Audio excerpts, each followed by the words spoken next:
ఇంకొక చిన్న డౌట్, ట్రాన్స్ ఉమెన్స్కి పీరియడ్స్ వస్తాయా? పీరియడ్స్ రావు, కొంతమందికి వస్తాయి. లైక్ ఇంటర్సెక్స్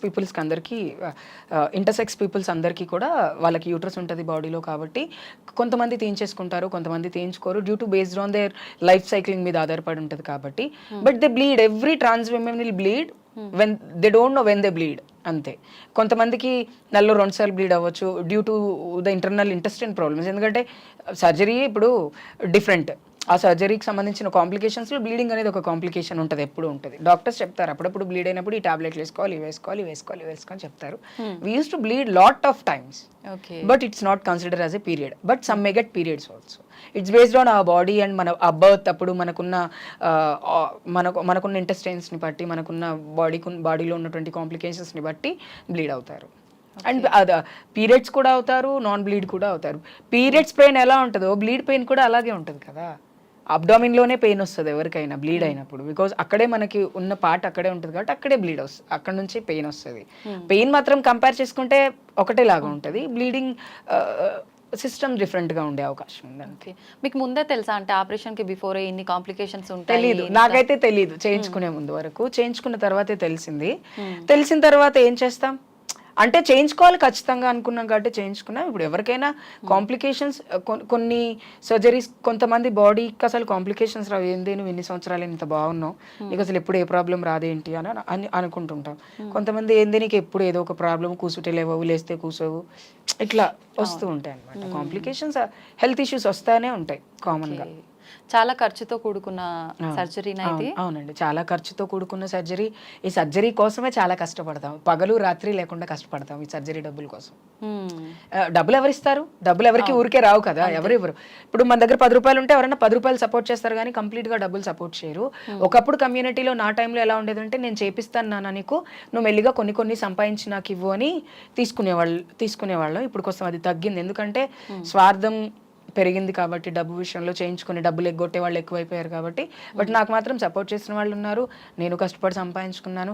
కానీ మనం కష్టపడిన డబ్బులతో మనం సర్జరీ చేయించుకుంటేనే బాగుంటాం.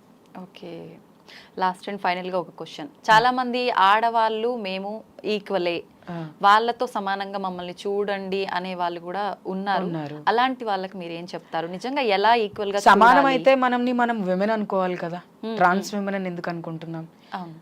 ఇప్పుడు అందరిలాగే మనము పుట్టాము, మనం మనుషులము, we are also humans in the society. I respect me as a human, whatever the men women, it doesn't matters me. హ్యూమన్గా ఒక మనిషిగా నన్ను గుర్తించండి చాలు. ఆడవాళ్ళలాగే గుర్తించండి అంటే it's based on their opinions. But I say I am a trans women, trans మహిళను.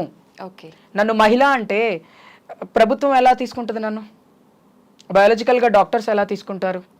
సొసైటీలో చాలా రకాల విలువలు ఉంటాయి, అన్నిటికీ మనం మ్యాచ్ అవ్వం. ట్రాన్స్ విమెన్ గానే మ్యాచ్ అవుతాం. విమెన్ గా బతకాలి అనుకున్నప్పుడు పెళ్లి చేసుకుంటే, అబ్బాయిని పెళ్లి చేసుకుంటే వాళ్ళు ఏమంటారు, కన్సీవ్ ఎందుకు అవ్వలేదు అని అడుగుతారు. ఎందుకు అవ్వలేదంటే నేను ట్రాన్స్ విమెన్ అని అప్పుడు చెప్పాల్సి వచ్చింది.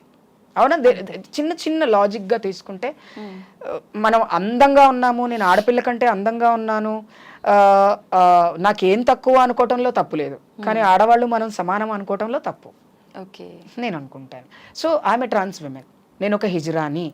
నా అస్తిత్వాన్ని నేను కాపాడుకోవాలనుకున్నప్పుడు, నా కమ్యూనిటీని నేను కాపాడుకోవాలనుకున్నప్పుడు, నా కమ్యూనిటీ ఇంకా మంచి పొజిషన్లో ఉండడం కోసం నేను మాట్లాడాలి అనుకున్నప్పుడు, నేను ఖచ్చితంగా ఒక హిజ్రానే. మా సంస్కృతి సాంప్రదాయాలు అన్నింటినీ పాటిస్తున్నాను కాబట్టి నేను ఏ రోజు ఆడపిల్లను కాదు. అద్దం ముందు నేను ఆడపిల్లనే, కానీ సొసైటీకి మాత్రం నేను ఎప్పుడు ఒక హిజ్రానే. So this is the culture. కల్చర్ని పాటించే వాళ్ళు ఎవరైనా సరే కల్చర్ని రెస్పెక్ట్ చేయాలి. కల్చర్ అనేది ఇక్కడ పెట్టుకోవాలి, ఇక్కడ కాదు, ఇక్కడ పెట్టుకోవాలి. ఆ కల్చరే లేకపోతే ఉనికే లేదు, మా అస్తిత్వం అనేదే లేకుండా పోతుంది. కాబట్టి ఆడపిల్లల కంటే మనం హిజ్రాగా గుర్తించుకోవటం వల్ల మన అస్తిత్వాన్ని మనం కాపాడుకుంటాం. ఎవరో కాపాడగాల్సిన అవసరం లేదు. మన అస్తిత్వాన్ని మనం కాపాడుకోవాలంటే మనం హిజ్రాలమే, మనం ఆడవాళ్ళం కాదు.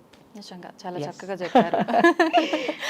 చాలా సంతోషం. నిజంగా చాలా మాకున్న డౌట్స్ అన్ని, నాకే కాదు చాలా మందికి ఉన్నాయి. ట్రాన్స్ ఉమెన్స్ అనగానే డౌట్స్ అవన్నీ కూడా మీ మాటల ద్వారా అసలు ఇంకెటువంటి డౌట్ లేదు, అన్ని క్లియర్ అయిపోయాయని అనుకుంటున్నాను. Thank you very much. Thank you so much.